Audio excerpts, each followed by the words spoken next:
The Drive is brought to you on demand by Assignar Construction Operations Software. Visit keepbuilding.com for a free demonstration and see how much your business can save. If the game was to be played today, like if you had to start the season today, Teddy Bridgewater would be your starter. Teddy Bridgewater is ahead.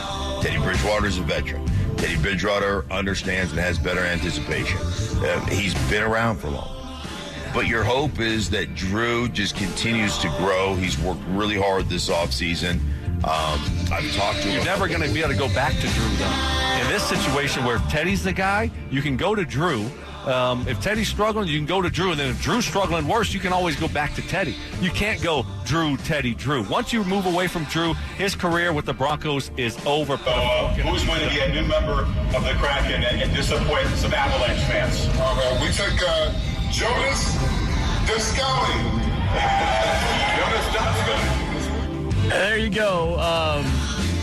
The Teddy Drew stuff rolls on. I went out to the giveaway today up there in Thornton. I know, but I got ripped on because I forgot the. That's right. I say athlete. I say nuclear, but yeah, I say it that way on purpose.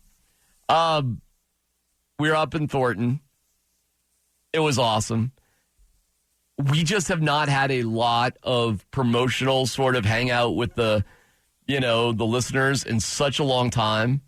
So it was fun for me to just go, just say hi. It was so great just to see some people and interact with some folks. There's a nice line, but boy, does it move fast. Because we really were like, what size are you? And okay, here you go. And the T-shirts, our promotion staff did a great job. Everything was laid out, and everybody loved the shirts. And there's another stop tomorrow at noon at 6770 South Yosemite, right down the street, right over here. Centennial. So real close to where the radio station is. And then we're in Brighton on July 26th and in Littleton on July 27th. All the information is at denverfan.com. And in a very unscientific survey, as I was, before I gave you your shirt, I just asked Teddy or Drew. And, by my unscientific calculation, it was 5-1 Drew over Teddy. But the question definitely was, who would you like to see as the starter? Not who do you think is going to be the starter. Who would you like to see as the starter? Well, that's really not overly surprising. I guess that feels a little bit more weighted than I thought it would be. I would think that there would be at least closer to, I don't know, maybe 60-40, maybe 55-45, something like that, where there's a large contingency of the fan base that was just fed up. Like, hey, that's not good enough. We can't win football games like that, so we're moving forward. But I know that there are a lot of Drew Lock supporters. We feel them on the text line every single day, and that's great. I'm curious if you ask the question, who do you think it will be, how it would have landed. And maybe you could ask that question tomorrow if you're going out again. Sure. But There's definitely a degree of loyalty to somebody that's already worn your uniform, right? Mm-hmm. And that's hard to break. Yeah, it surprised me. I thought it would be more even Steven. So I was surprised that, I got some snarky answers like Rodgers.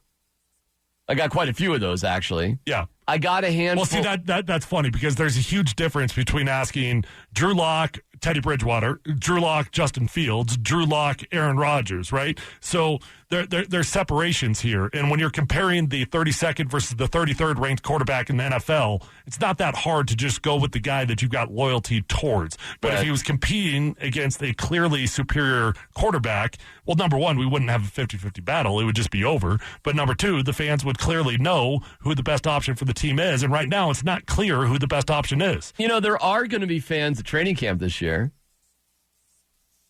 How do you think that's going to go in terms of the quarterbacks, how they'll be received, who they'll be cheering for, what, sort of vibe we'll get?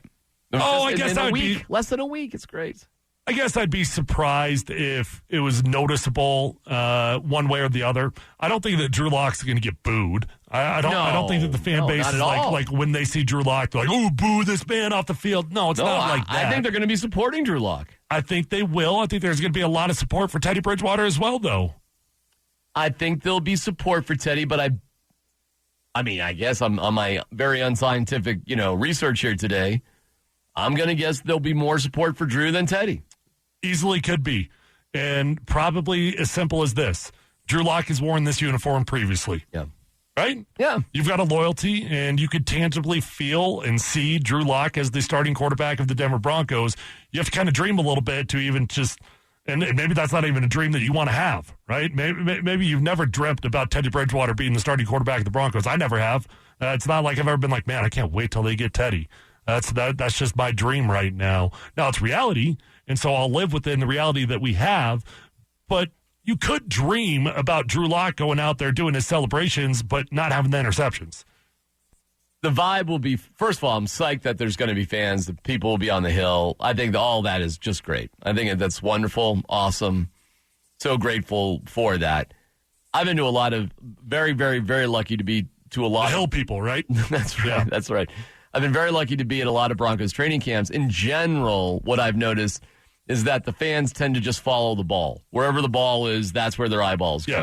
Yes. So because nobody loves the offense. They really don't. I'm sorry, dude. You act like you respect us, but you don't care about us. You act like you know we're the heartbeat of the team, but I know. you certainly don't do that in reality. It's a crying shame sometimes, because sometimes the most exciting thing is offensive line, defensive line one-on-ones. It's the best period of all practice. I'm not going to disagree with you. It's the most intense. It's the most physical. It's the most like, let's go, let's LFG, sort of moment. They should put that right in front of the hill people every single day. I agree with you. Well, first of all, I think people would be wildly entertained by it. I mean, I'll tell you this, as a player, that would get me a little bit more amped up. I mean, that's always the most amped up period of practice. You've got different phases where you go through individual and you're kind of just slowly, lethargically getting going.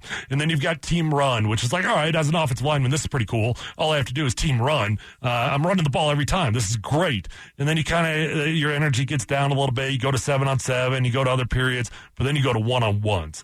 And that's when your heartbeat gets going a little bit, right? You put that right in front of the fans, that'd get me going. Not only do I agree with you on that, I would, once a day during training camp, I would stop everything else. And I would just do, because I would really want to ratchet up the pressure with my offensive linemen and defensive linemen. I would want to simulate as best as I could game pressure for that moment.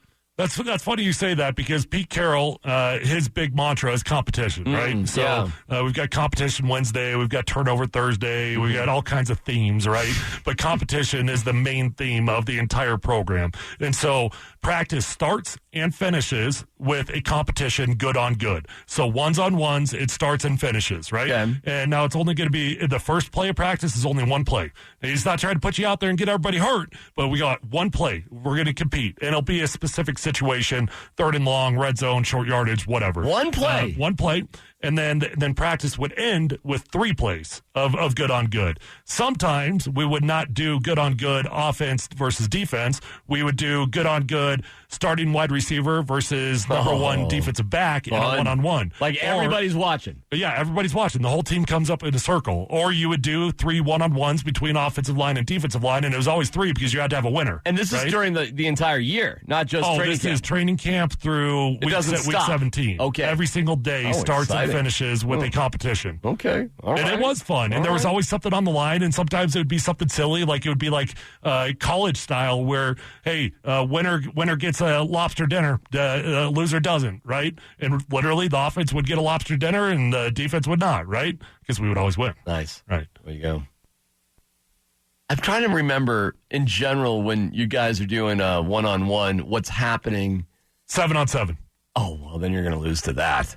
But no way. That is far less exciting. That has a ball. It has a quarterback. We will never win the appeal. I get it. But if you really like football, 7-on-7 is brutally boring. Go watch the one-on-ones. Yeah, the ball's in the air in 7-on-7. I get it. We'll never win that battle. I understand. All the real athletes are out there. Yeah, I get it. I get it. Paxton Lynch is over there. Hey, listen, man, I'm all for it. I think that would be a hell of a way to draw attention. First of all, I think it'd be fun. I think you probably get your butterflies going already during that drill.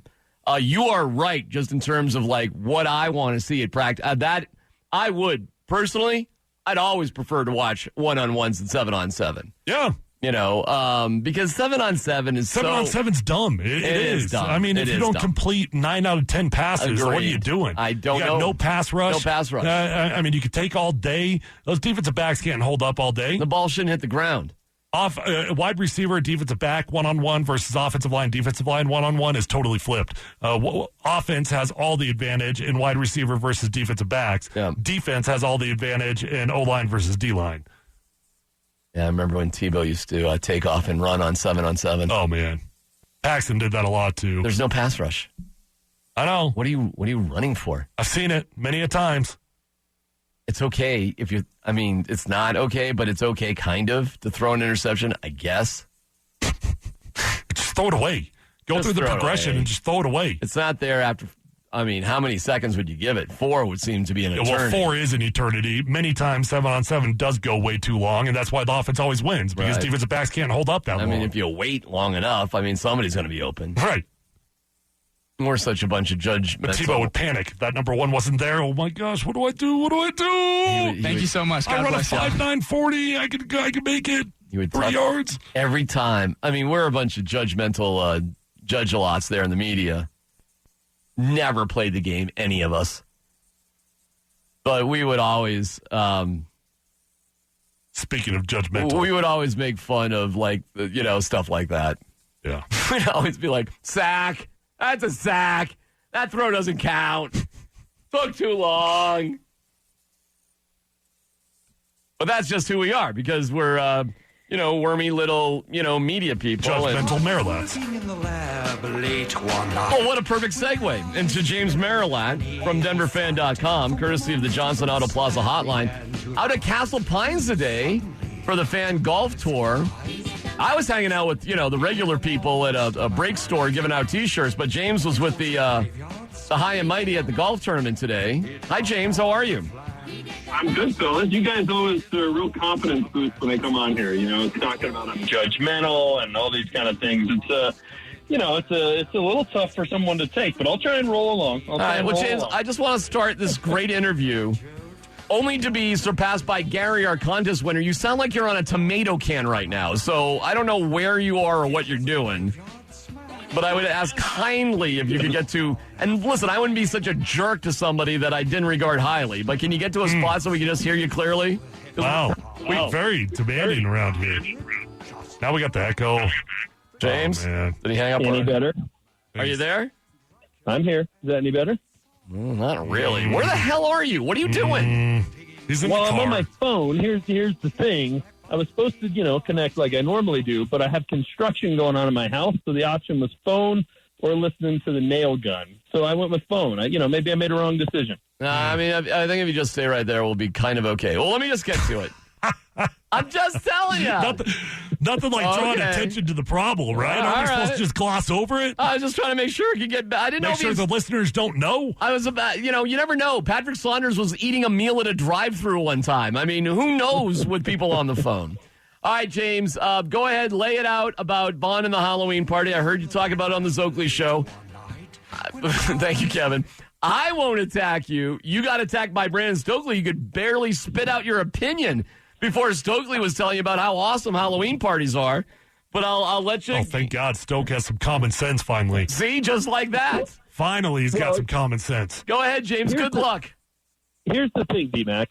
I'm with you on this, and I'm not anti-fun. I don't think these guys, even if they're 2-6 or whatever the record would be at that point, have to stay home and they can't go out and they can't have a good time. My point is they shouldn't go draw attention to it, right? Like, there's no reason they can't have fun and do it as a private party. But when you make it public, when you make everybody know about it, when it turns into a social media production for your Facebook show, all it does is draw the ire of fans because they're going to look at it and say, well, you guys aren't focused on football. You're worried about other things. Is that fair? No, but I'm just telling you that's how it's going to go. So why set yourself up for that kind of criticism? Why put yourself in that position? You know that's going to be happening unless they're 6-2 and things are going well. But if the record is bad, if Vaughn is having a bad season, I guarantee you Tuesday, October 26th, that's the conversation we're all going to be having. It just seems like not being able to see a problem down the road and avoid it. I think it's just an example of, continued poor leadership on this team. Oh, gosh. There's a way to do it. You don't have to do it to where it's out in front, out in public, and in people's face like that. It's just a bad idea. It's a bad look. Well, I can tell you this for certain. It has nothing to do with leadership. Absolutely not. I mean, young players with money, they have fun. And Von Miller's got a lot of money. He's not so young, but he's got a lot of money, and he likes to have fun. I get it. It's the real question here is, do optics matter? And because that's what it is. It's an optics issue that I will acknowledge. Optically, I could see why fans would have an issue with it. Optically, I could see why we would be sitting here at the radio station and you and D-Mac are the anti-field day guys. We're not the only ones, by the way. Yeah, but all the anti-field guys Sting are. doesn't like it. Zach doesn't like it. Were any of them pro-field day? I don't know. I bet you they were not. All the anti-fun guys. Well, hold on. But seriously, so the real question is there a difference between optics and reality? Because reality is this party has nothing to do with football or Vaughn being a professional or a good leader on the team. Of course there is, but the optics of it, if it's bad, is going to lead to question after question after question after question. Then it becomes something the players have to deal with, Vic Fangio has to deal with. It just creates a situation that is totally unnecessary. And the reason I think it's leadership, I guarantee you, at some point when we needed some team bonding, whether it was in Indianapolis or here, Peyton Manning threw some sort of soiree where all his teammates came over and they had a good time. But you know what? It wasn't put on Facebook Live. It wasn't out there for the world to know about it. They didn't have to face the criticism. Well, hold on. See, I got to challenge that one right out the gates because I happen to be on the Super Bowl 50 team that Peyton Manning organized an entire event for the entire office the first night that we got to the Super Bowl. It got us on a party bus, took us downtown, right. Got a nice dinner. We went out.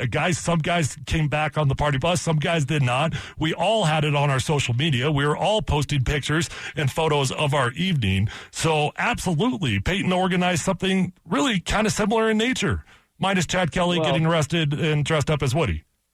I just think it's something that, again, and you're at the Super Bowl, you're going to get a little bit more of a pass in terms of focus on football than you're going to if you're 2-6.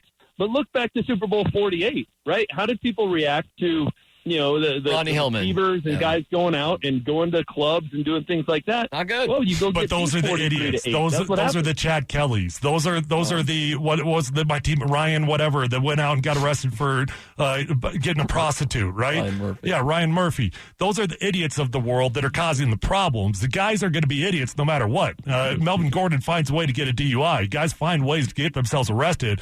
It has nothing to do with the actual event. It's just guys that make really bad decisions. Well, let me go in a different direction with you, James. Sort of related. Okay. And I did ask you this too, Tyler. Like, what is Vaughn's motivation? Where do you think, what? Because it can't be a financial thing. So what is it? And it's certainly not just a team thing because it's involving the invites go out to every professional team out there in Denver, including the Barbarians. We had to look that up. It's a rugby team. So what is Vaughn's motivation, do you think? Well, and that's why I think there's, the last time around, it was his show that he was doing on Facebook. My guess, and I don't know this, so I'll freely admit it's a guess, is that there is some sort of social media play to this. He announced it on Instagram, so that's step one. But yeah, it's a brand building. It's a, social media play. It's a get it out there, stream it, do that kind of thing. That's where this is going to go because, I had Stoke telling me it's about team bonding, which team bonding is now the excuse. I agree. Anytime you want to goof around, it's team bonding. Cool experiences definitely provide team bonding for sure. Well, are they going to bond with the Barbarians? Like, I just don't, I don't get it. Yeah, absolutely. I mean, you know what? Some of the most fun events that I have are when we get to hang out with the Nuggets and we get to hang out with the Avalanche, and every now and then we'll let a rock you when Spilly comes. That's fun, right? But that's a unique experience because it's different. It's out of the norm. I just think, you talk about how, and I know you're saying it somewhat kiddingly, how we're the anti-fun crowd. We had Mike Kliss on today, and he was talking about there was one day, it was the second day of the last minicamp, where all of the cornerbacks were on the field together. It was Darby, Fuller bothered to show up, Surcan was there, Bryce Callahan was actually healthy. One day. So they had one day in the entire offseason, so it was time to take field day the next day. I mean, geez, 2 seems like it would have made sense. You could have doubled your amount of time on the field during the offseason. But if you point that out for a team that's 5-11 that hasn't been this bad in 5 decades, I mean, I wasn't even alive, and I'm old the last time this team was this bad. You're anti-fun. I don't get that. Hey, James, I was actually a little inspired by you because I see I was out at the bus stop or I was at my kids' game and I took an unscientific survey. I've seen you do that a few times. So to give you credit, I went out to the T-shirt drop today, which was really fun. And I did my own unscientific research. And I found an overwhelming amount of people wanted Drew Lock to be the starting quarterback. And your unscientific research along that same role, are you getting that kind of feedback from fans too? Yeah, without a doubt. It's definitely hey, we want, Drew Lock. That's the better way to go. It's a sign that there's hope. There's things heading in a better direction. I think people look at Teddy Bridgewater as just the latest version of Case Keenum and Joe Flacco. Been there, done that. What's the point of the veteran bridge to nowhere? So, yeah, I definitely get that sense as I go out and, poll people at various coffee shops around the town. So what do you think the feedback will look like at training camp when Teddy goes out there, gets his first snap with the ones versus Drew goes out there? What will the feedback be? I mean, I don't think people are gonna be booing or anything like that. But I think, look, I expect Teddy Bridgewater to look fine in training camp. Case Keenum, we were out there, 8 days, 9 days, where he still hasn't thrown an interception. I mean, looking good in training camp is one thing. Looking good in a game when it's an uncontrolled environment, you don't know what the defense is going to be doing, whole different kind of thing. So I think the feedback in camp will be fine. I think preseason games could be different. And, man, if they go Teddy Bridgewater, if that's the decision Vic Fangio goes with, those first 3 games, his job is on the line. Because if they can't go to the Giants, the Jags, and host the Jets and at least go 2-1 with the QB, the veteran QB he picked, I don't know that he makes it to October. So if that's the way he goes, he better have a good start and break this 0 for 7 September slump. James, you are the digital editor of DenverFan.com. Is that correct? That is correct. Okay. When Mike Evans writes, is it a column or a blog? Good question. Well, it depends. Today's was a column because it was all about one topic. Okay. And it wasn't like, hey, let's do the Larry King ... move on to another topic. Okay. That's a blog when it's multiple topics. So today was a column. Okay. I've always wondered. Fascinating to hear. Know. And what was the point of Mike's column today? Well, I think the point he was trying to make was that he doesn't believe that it's only that this QB battle is only 2 to 3% done, because if that's the case, then why did they complain about missing OTAs and minicamps? Wait, hold on. Why did you say trying to make? Because I don't agree with him. And the reason being, you still get a lot of work done. It just isn't the work that's being graded. I think minicamps and OTAs are like practice ACT or SAT tests, right? Like, they're still important. They're still work. You still got to do them. And if you don't do them, it could hurt you down the road, but you're not being graded on it. I think that's the part of the equation he missed. All right. Thank you, James. We'll talk to you later. That's James Marilat of DenverFan.com, the Johnson Auto Plaza hotline. Bicycle, bicycle, bicycle. I want to ride my... Pedal with Columbus. Give us an update. Where do we stand? Well, buddy, I've not gotten the in-show update just yet, but we are kicking butt. Pedal with Columbus is officially launched, and we will be a go on September 25th. We're riding from UC Health Center, Broncos practice facility, doing a 50-mile ride, raising money for awareness in honor of my mother and for Colorado Ovarian Cancer Alliance. My mom passed away from stage 4 ovarian cancer a little bit over a year ago, and I've got a platform that I want to use and make sure that other women don't have to suffer in the same manner that my mom suffered. And unfortunately, so many women find out in stage 4 about ovarian cancer. That's why it's so deadly. So anyways, we're doing great. People have been incredibly generous so far. We have raised a ton of money in the first day. We had 10 VIP spots, is what we're focusing on in the first few days here, which we're asking $1,500, a nice chunk of money that I know not everybody can afford. But we are getting tremendous feedback. And before the show had even began, we had 6 sold. The 7th, we were just waiting on the money to get put in. We had 3 spots available for these limited spots. And I think that we've still got 1 or 2 that are out there. So would love to fill that up, be done with it today. If you can join in the VIP, you get to ride with me for the entire ride. There's going to be 50 riders total. So the whole event's capped, D-Mac. Mm-hmm. But this particular section that we're trying to sell, we've only got maybe 2 or 3 spots left. I haven't seen the most latest. And you get to ride with me for the entire event. You get a personalized jersey with your name on it. And this is a really cool cycling jersey. They cost a lot of money. An autographed photo. We're going to have a photo booth, all kinds of stuff like that. You're getting autographed footballs. We're going to have a VIP lunch with just me and these 10 donors that come up with the $1,500.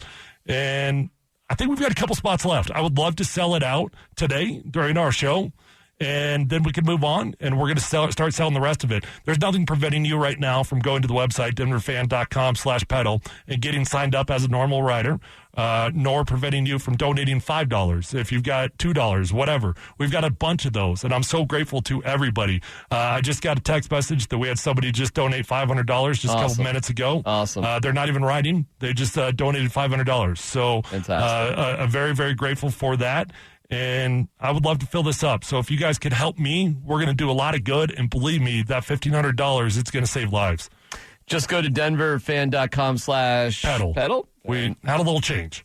It's a little more simple. Yeah. Sounds good. Yeah. Sounds good. denverfan.com/pedal. And Pedal with Columbus. Can't wait. Cannot wait. Okay. Got a question for Tyler, Mount Columbus Speak. And if you sign up, send your name in. I want to know. On Mount Columbus Speak, we have a brand new intro. And it is epic. Next. Boom. Hey guys, Tyler Columbus here to tell you about my new friends at Asignar. Colorado contractors get paid faster and save big time money with Asignar managing their construction operations. From instant crew and equipment scheduling to digital time tracking and forms, contractors using Asignar are averaging $30,000 per year in savings. Collect data from the field to make informed decisions from the office with Asignar platform and mobile app. Go to keepbuilding.com to request your free demonstration of Asignar and see how much your business can save. From the banks of Cherry Creek to the flat irons of Boulder to the south stands of Mile High, he's the state of Colorado's native son, a man of mythical and physical proportion, University of Colorado Buffalo's team captain, Denver Broncos Super Bowl 50 champion. He is Mount Columbus. Who dare attempt scale the mighty Mount Columbus on this day? Well, bravely attempting to put a question worthy of Mount Columbus in front of him is Arvada Luke. Mount Columbus. I haven't heard Arvada Luke. Well, he's going to try here. I haven't heard anyone discuss what I think is an option for Rodgers. What would be preventing him from, say, going to day 1 of camp, not participating in the actual practice, then airing his grievances during media availability? Seems to me, if he made an analogy to the average Joe in a workplace where their boss has high performance expectations but restricts resources, that would resonate and make it easier for Green Bay to move on from him. Go Buffs! Mount Columbus. Speak! Wow. Well, from the peak of this mountaintop, I will attempt to respond to Arvada Joe, who had at least 100 words in that question. It is too many for me to understand. So many that you... The elevation is high up here, and it's hard to think clearly, right? Yeah, well... But I think I got the gist of the question. You already forgot his name. What was his name? Arvada Luke. Arvada Luke. Arvada Joe's a whole other Arvada guy. Elevation does a lot of crazy things to a man. And by the way, I have it on good authority, Arvada Joe hates Arvada Luke. I know it. I know it. That's another... Don't think I didn't do that intentionally. That's another I knew that all along. Arvada Luke, I apologize. They both do hate Wadsworth Will, though. Yeah, but no doubt. Wadsworth Will is just... I mean, nobody likes just him. a jerk. Right. Flat out, just a jerk. Who knows what Aaron Rodgers is going to do? I mean, seriously, there's a lot of things that he could do, and I think that is in line with what Richie was hinting at in his article, that if Aaron Rodgers is willing to air his laundry in a public manner, he's probably going to win this war. He could probably get himself traded. That is one way he could go about it for sure. He could show up. He could play good football. He could, every opportunity he has to speak to the media, he could say, hey, I hate this place. I'm going to continue to do my job because I'm good at what I do. I'm not going to let my teammates down, but I don't want to be here. That's definitely an option for him. He could go in and he could fake an injury. He could say, nope, I'm here, but I got a hammy. I got a lower back. Can't practice. That would be effective as well. That's an interesting. Arvada Luke put an interesting situation out there, though, because what Aaron has to find a way to do right now is he has to continue to try to play the game of winning the public relations war, because he does care about the fans. And earlier I said that optics don't matter. Reality does. Well, you know when optics matter? When money's on the line. And Aaron has a lot of optics that are attached to his name, his image, his likeness out there in Green Bay, right?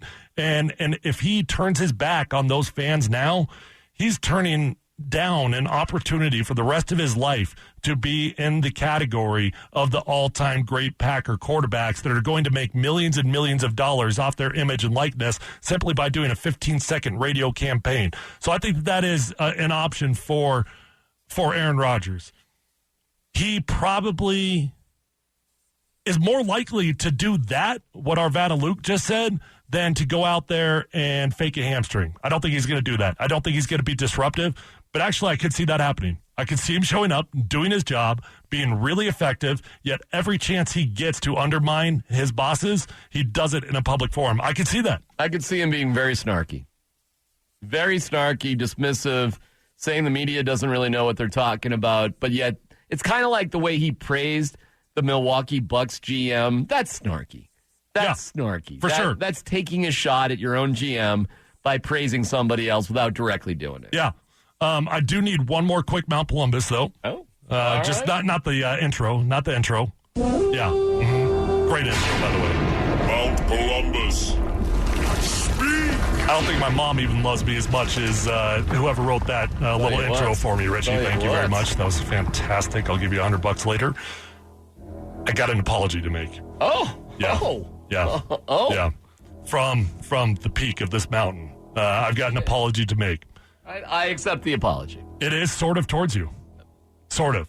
Indirectly. I anticipated I was wronged and I was right. You and I engaged in a conversation regarding whether cyclists were athletes or not. Okay?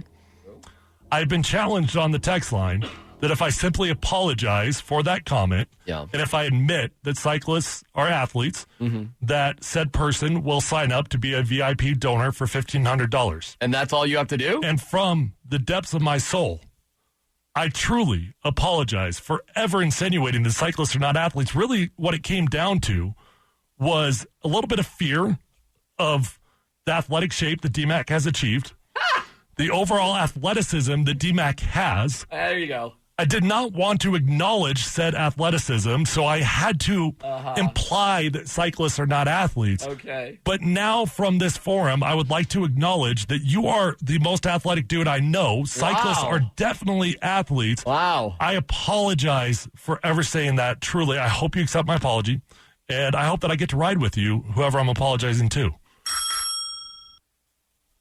Apology not accepted. Do you think he's going to accept that? No, because it's so phony and fake. No, what do you mean? There's nothing phony about that at all. It was like the panderous moment. What do you mean? It was such a Bezos moment. I can't even that was not. That was as authentic as it gets. Authentic as it gets? Yes. You said I was athletic. I meant that from the depths of my soul. No, that was very nice.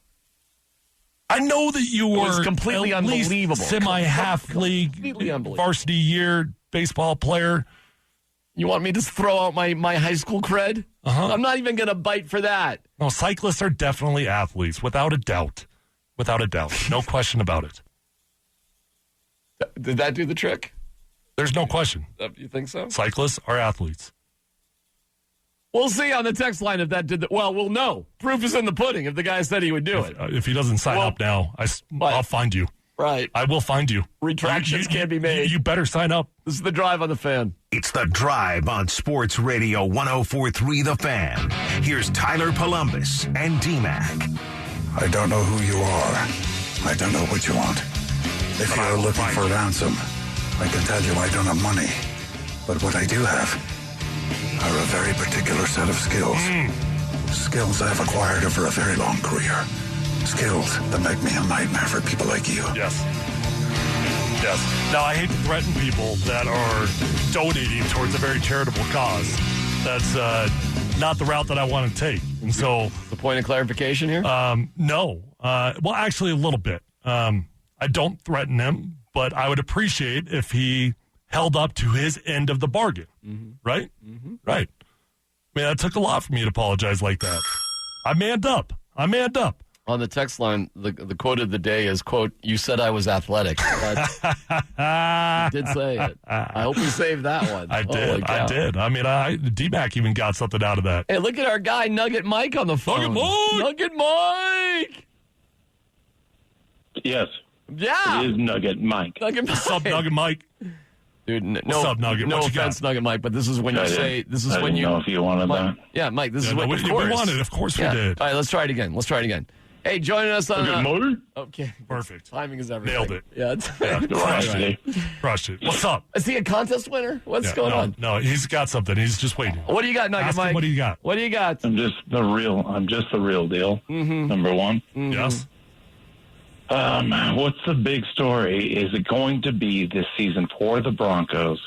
Quarterback controversy or ownership? Okay. Thank you, Nugget Mike. What a question. Nugget Mike. It's going to be What time is it? It's going to be the quarterback battle.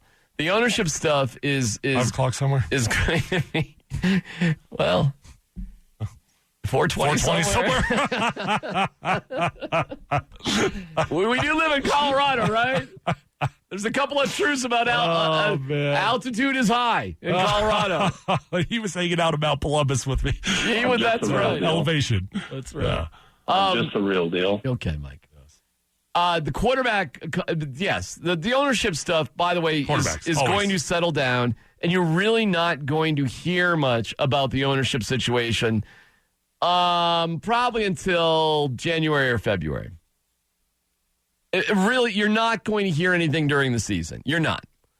So I think if Joe Ellis is there at the barbecue, which is next week, that happens before training camp opens, logically he'll be asked about it. Whatever he'll say, and it'll more or less be put to bed. For example, Drew Lock doesn't know anything about it. Teddy Bridgewater doesn't know anything about it. Vic Fangio won't have anything to say about it.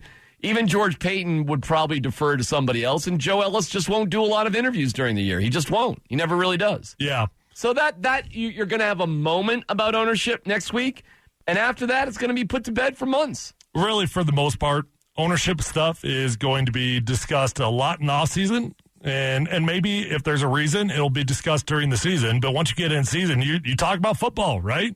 And the storyline's going to be Teddy Bridgewater. It's going to be Drew Lock. It's going to be how are these guys playing. That's the storyline. Is Vic Fangio going to be your head coach next year? Those are the stories. It's going to be football stuff. On the text line, I'll donate $100 if Tyler punches D-Mac in the Bezos. Oh, I'm in. Oh. I'll do it right now. I think I'll give. Are you in? I think I'll give you $100 for a good cause. I'll just give you $100 to not do it, and we can just be done with it. Oh, and now you got to make it $200. Sure, no problem. Believe me, I want to avoid that at all costs. Perfect. I got you in too. I am Liam Neeson. Just pledge some dough. Keep up the good work. No one asked you to call D-Mac athletic. Damn, man, that's next level. Well, I meant it from the depths of my soul. I did ride hard today. I know. Super athletic. I lifted weights with my kid last night, like weights. Right. How'd that go? Not good.